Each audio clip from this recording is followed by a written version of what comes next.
Congress has had absolutely a hypocritical approach to Make in India. They had remained in power from 2004 till 2011 when they came up with the national manufacturing policy. 2014, of course, they went away. It took them 7 long years just to make a policy rather than implement it. Now, the national manufacturing policy was there, which said 25% we'll achieve in manufacturing contribution to GDP. They said that. But before even moving that paper, people send them out. So when Prime Minister Modi in 2014 brings Make in India, the kind of statements which have been made by Congress members. One eminent member at that time said, the objective of Make in India plan to attract investment and technology and promotion of exports cannot be part of a partisan narrative. Do you want manufacturing to grow in this country or not? And having brought out this national manufacturing policy, they also said, being, I don't know, hypocritical or confused, they said when Make in India was announced, Make in India is just a revamped version of national manufacturing policy. And you claim that Make in India isn't working. You claim that Make in India isn't working.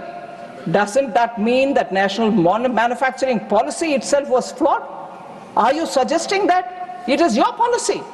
But it remained a policy, it didn't find an action ground.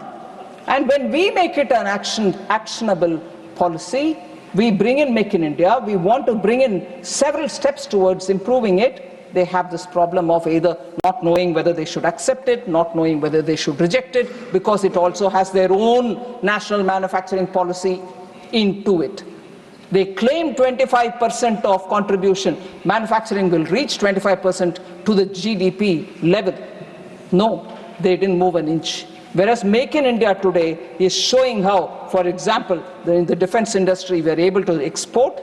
And also, I would want to highlight, sir, the national manufacturing policy guided them to set up national investment and manufacturing zones in several parts of the country. They're called NIMS in the short.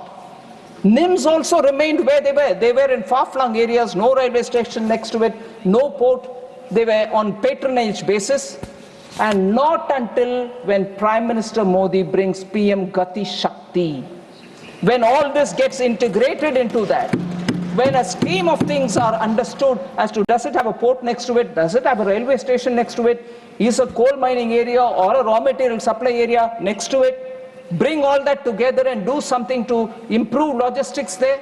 It is only after that PM Gati Shakti has NIMS found the light of the day. Otherwise they were desolate and isolated places all over the country with no semblance of any making in India. Of course, manufacturing was just a policy for them. There was no more implementation on it. Similarly, sir, they also had a lot of quick fix FTAs, which killed actually many of our manufacturing.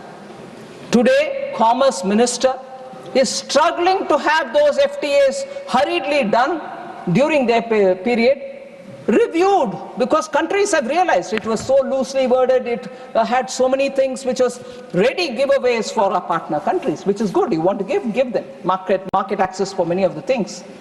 But we didn't get equally anything for ourselves. So the Commerce Ministry today is sitting and asking those countries to review the FTA signed during UPA policy time. So that hurried rushing into FTA, hurried bringing into some kind of a context, manufacturing policy, has not delivered. On the contrary, has hurt us.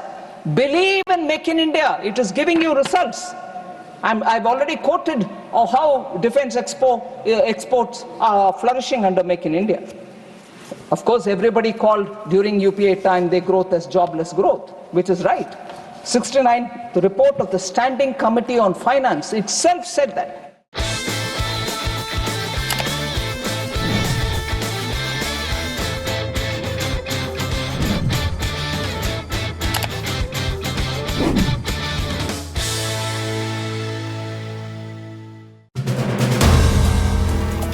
If If you like the video, do like, comment, share and subscribe.